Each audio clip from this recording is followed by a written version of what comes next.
चलो सामान बांधो। ब्रिजेश क्या कर रहे हो? ब्रिजेश मेरी बात तो सुनो। अब जो कुछ सुनना और कहना है घर वालों के साथ। ब्रिजेश मेरी बात सुनो। ब्रिजेश बाहर आओ। ब्रिजेश ब्रिजेश बाबू! मेरी बात तो सुनो। बाहर।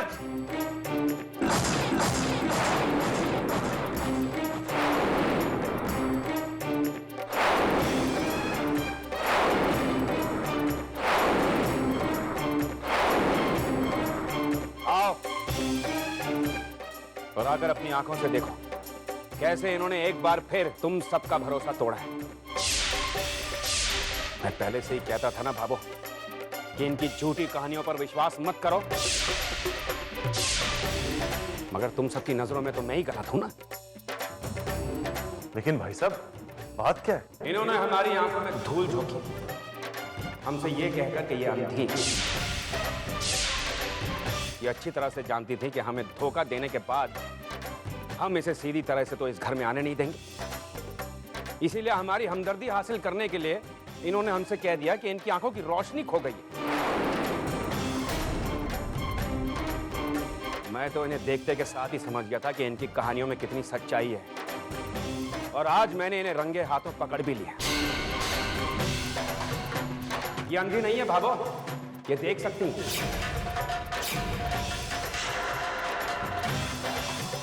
रूप सिंह,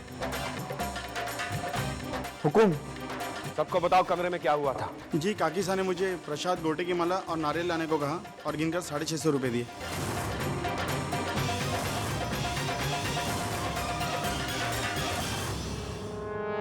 इस घर में वापस आने के लिए आप ऐसे झूठ का सहारा ले सकती है? ये तो शुरू से ही ऐसी थी तारा, वो तो हमने समझने में गलती कर दी, और अब इन पर भरोसा करके वही गलती दोहराने जा रहे थे हम। ये अपने स्वार्थ और अपने मतलब के लिए कुछ भी कर सकती है। अंधेपन का ढोंग तो बहुत ही छोटी और मामूली चीज है इनके लिए।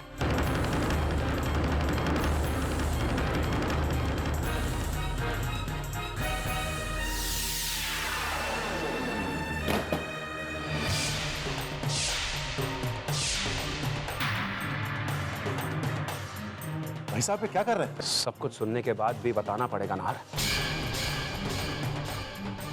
मैं अब एक पल के लिए भी इस औरत को अपने घर के अंदर नहीं देख सकता। आप अभी इसी वक्त इस घर से बाहर निकल जाइए और यहां दोबारा आने की गलती मत करना, वरना मुझसे बुरा कोई नहीं होगा।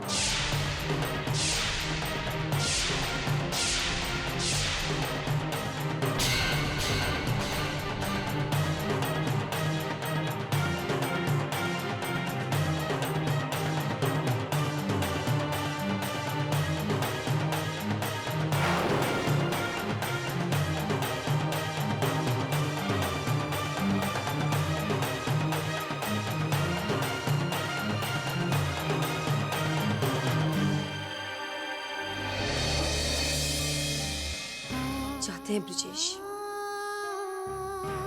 लेकिन जाने से पहले हम तुम सबकी गलतफहमी दूर करना चाहते हैं, ताकि भविष्य में आप किसी भी आंखों से लाचार व्यक्ति के साथ ऐसा बर्ताव न करें। रूप सिंह जी काकी साहब। कितने रुपए दिए थे हमें तुम्हें? 650 रुपये।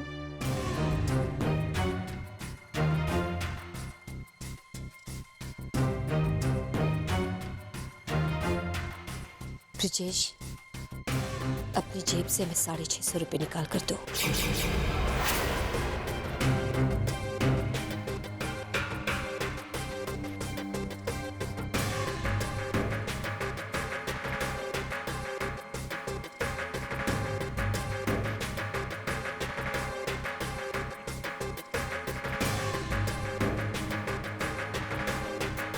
ये 500 का नोट है।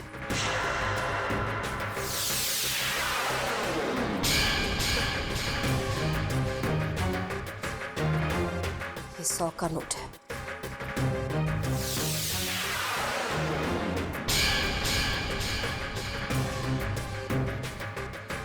और ये 50 का। अब नोट के उल्टे हाथ पर देखो। 500 के नोट पर एक गोल निशान है। 100 के नोट पर त्रिकोण है।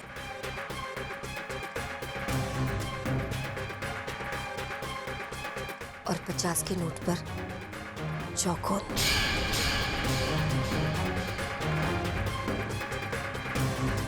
अलग अलग नोट पर इस तरह से निशान लगाए जाते हैं जिसे हम जैसे लोग इसे छूकर उसका आकार हम पहचान लेते हैं। और तुम्हें लगा कि हम देख सकते हैं।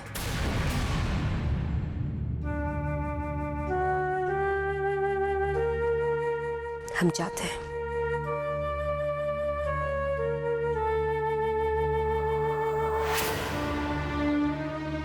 काकी साहब प्लीज मत जाइए। काकी साहब हमसे बहुत बड़ी गलती हो गई है, हमें माफ कर दीजिए। नहीं नाहर बेटा, हम नहीं रुक सकते। एक बार किसी का विश्वास खो दिया तो मन में फिर से भरोसा दिलाना बहुत। ब्रजेश को हमारा यहां रहना पसंद नहीं है। काकी साहब, भाई साहब को मैं मना लूंगा, लेकिन आप इससे मत जाइए प्लीज। आप सलोनी से मिलना चाहती थी ना, तो प्लीज उसके आने तक रुक जाइए। ठीक है, लेकिन सिर्फ सलोनी के आने तक हम यहाँ रुकेंगे। उसके बाद हम यहाँ से चले जाएंगे। जी।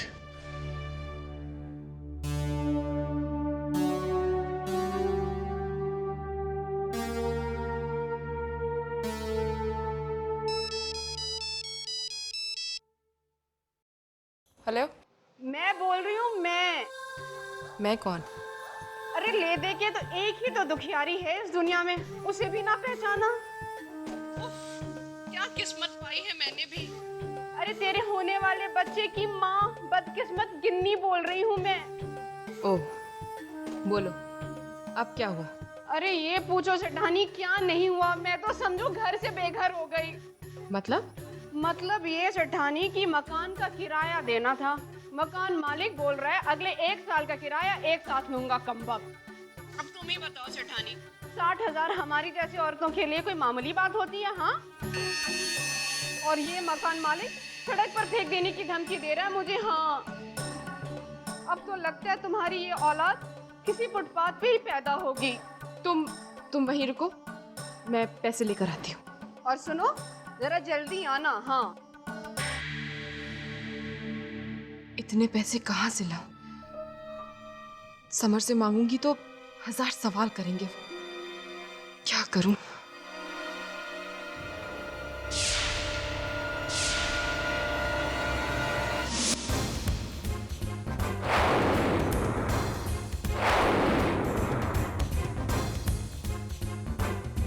कहाँ गए? यहीं तो देखा था वो बैग मैंने।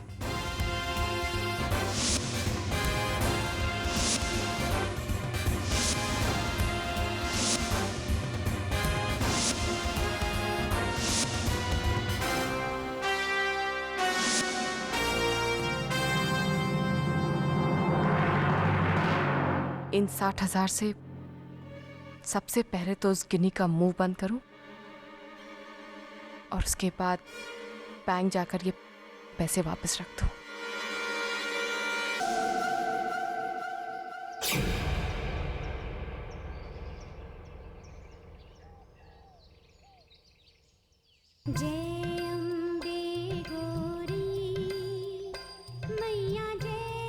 ये भजन कौन गा रहा है?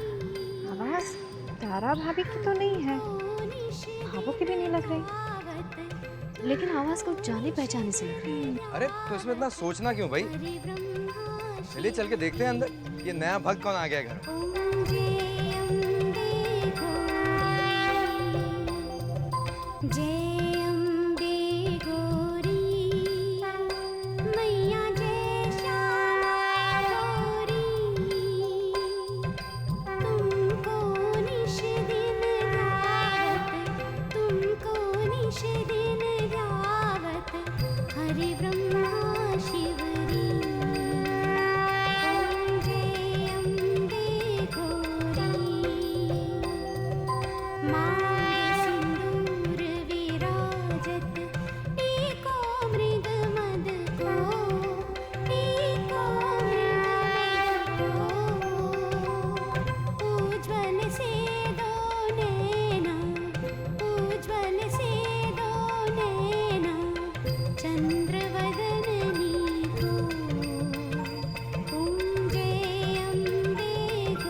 पाकिज़ा।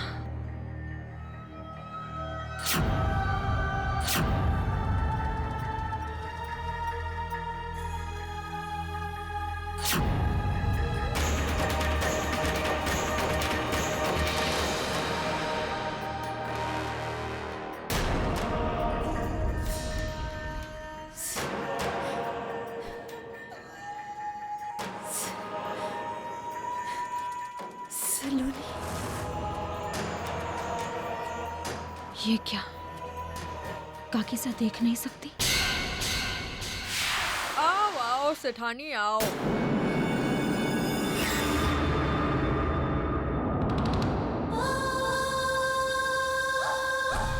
तुम्हारा ही इंतजार कर रही थी मैं। आप लोग जाइए यहाँ से, मुझे इनसे कुछ जरूरी बातें करनी है। हाँ हाँ, हमारे सामने ही कर लो ना, हम भी तो इसके अपने हैं। अबे चुप, बहुत लंबी जुबान हो गई तेरी। हाँ, काट के कौवों को खिलाऊंगी, समझ गई? चलो निकलो सारे के सारे यहाँ से, आउट।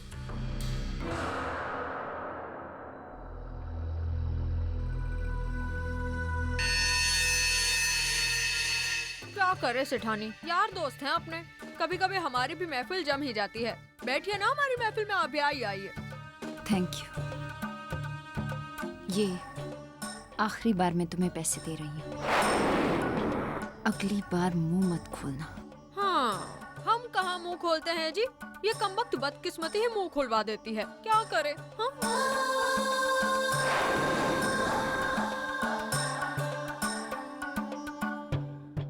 और ये कहाँ रहती हो तुम? कितनी गंदी जगह है। मुझे तुम्हारी परवाह नहीं है, पर तुम्हारे पेट में जो बच्चा पल रहा है उसकी है। जल्द से जल्द यहाँ से कहीं और शिफ्ट कर लो तुम। अब आप तो देख ही रही है ना सेठानी, इस हालत में मैं कहाँ कहाँ मकान ढूंढने जाऊँ। वैसे तुम तो खाली ही बैठी रहती होगी घर पे। कभी ताश पत्ते से जब फुर्सत मिल जाए तो मेरे लिए, नहीं नहीं नहीं, मेरे लिए कहाँ, इस बच्चे के लिए, तुम्हारे बच्चे के लिए ढूंढो ना कोई अच्छा सा घर। ढूंढ लूंगी, जल्द ही ढूंढ लूंगी।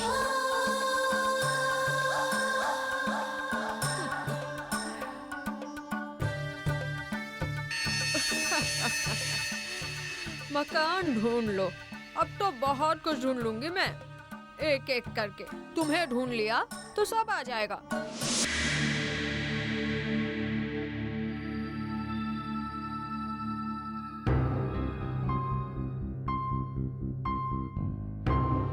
अरे कहाँ थी तुम? वो मैं दवाइयाँ लेने गई थी, घर पे कोई था नहीं। वैसे आप क्या ढूंढ रहे हैं? कवरी, मैंने 1.5 लाख रुपए रखे थे बिजनेस पर्पस के लिए सेफ में। इसमें से 60,000 रुपए मिसिंग। कहीं तुमने तो नहीं लिए? मैं क्यों लूंगी भला? अरे तो गए कहाँ? मम्मी से पूछ रहा हूँ, पापा से पूछ रहा हूँ, उन्हें भी नहीं मालूम है। और वैसे भी सेफ की चाबी तो तुम्हारे पास होती है ना। आप कहना क्या चाहते हैं? मैंने कहा ना मैंने पैसे नहीं लिए। तो जमीन निकल गई, आसमान खा गया। वहाँ क्लाइंट मेरा वेट कर रहा है, यहाँ पैसा नहीं। याद करने की कोशिश करो, आई एम श्योर गलती से तुम ही ने निकाले हो। बस कीजिए समर,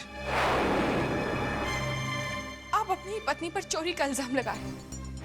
अपने घर में मैं चोरी करूंगी क्या? चोर लगती हूँ आपको? चाहे तो मेरे सामान की तलाशी ले लीजिए या पुलिस को बुला लीजिए मेरे लिए।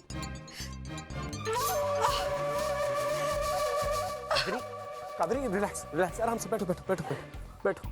आई एम सॉरी बाबा, परेशानी में मैं कुछ भी बोलता चला गया। अरे भाड़ में गए पैसे, मुझे नहीं चाहिए ऐसे पैसे।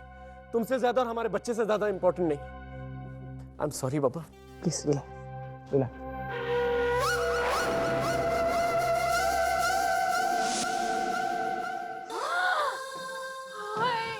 क्या घर खरीदा तूने? अब तुम यहाँ आराम से रहो, यहाँ तो मैं कोई तकलीफ नहीं होगी।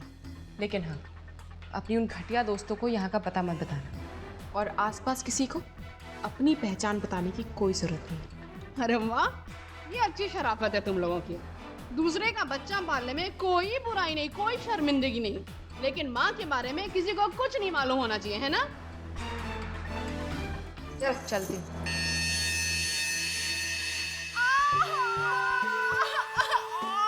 क्या हुआ? नहीं मैडम, बहुत दर्द, बहुत दर्द हो रहा है पेट में। ये लो, पानी P low. Thank you madam, thank you. ठीक हो?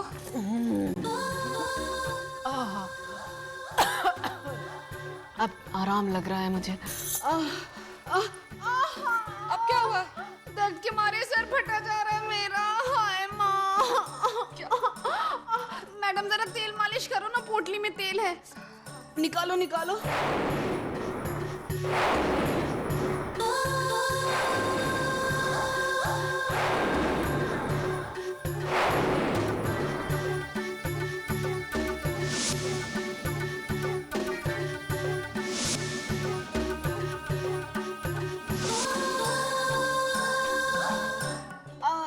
मैडम, अब आप तो देख ही रही हो ना मैडम, मेरी ऐसी हालत, मैं कहाँ सामान रखने जाऊँ, ऊपर नीचे सीढ़ियों वाले घर में। आप जरा मेरा सामान भी जमा दो ना मैडम। चलो चलो मैडम।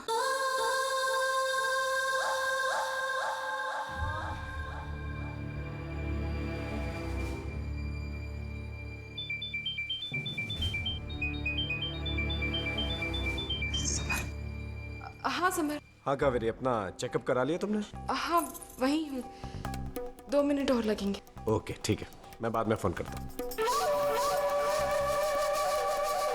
बहुत हो गया ये चूहे बिल्ली का खेल, हमेशा सर पर तलवार सी लटकी रहती है। नाहर, अगर तुम्हारी बात सच है और सच में काकिसा में बदलाव आ गया है तो अच्छी बात है, लेकिन जाने क्यों मेरा मन भी नहीं मान रहा।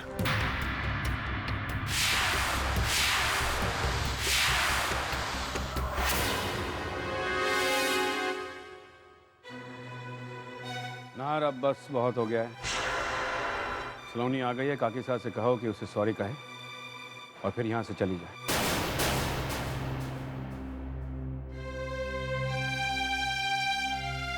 तकलीफ लेने की जरूरत नहीं है ब्रिजेश बेटा,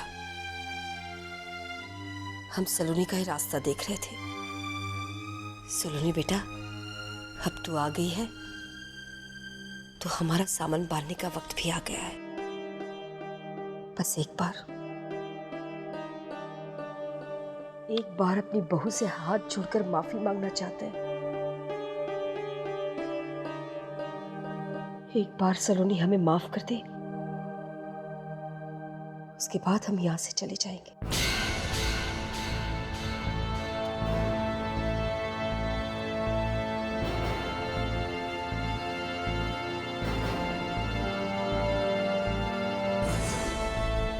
तेरी चुप्पी से हमें जवाब मिल गया सलोनी। ब्रिजेश की तरह तुझे भी हमारी बातों पर यकीन नहीं है,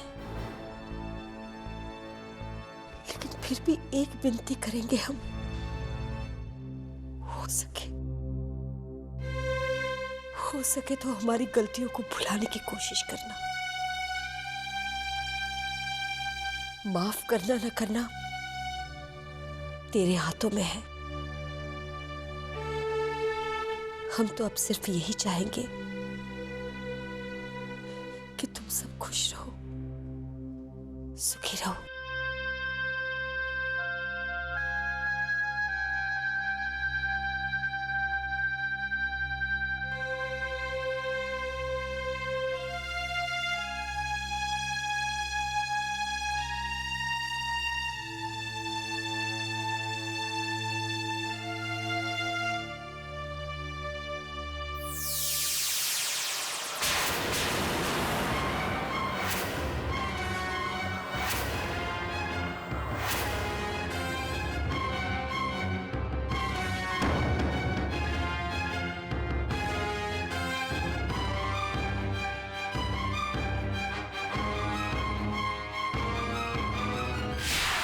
ये कुछ मेडिसिन्स हैं जो समय से इन्हें देते रहिए, और हैवी फूड इनके लिए बहुत ही हानिकारक होगा, इसलिए आप सबको बहुत केयर लेनी होगी।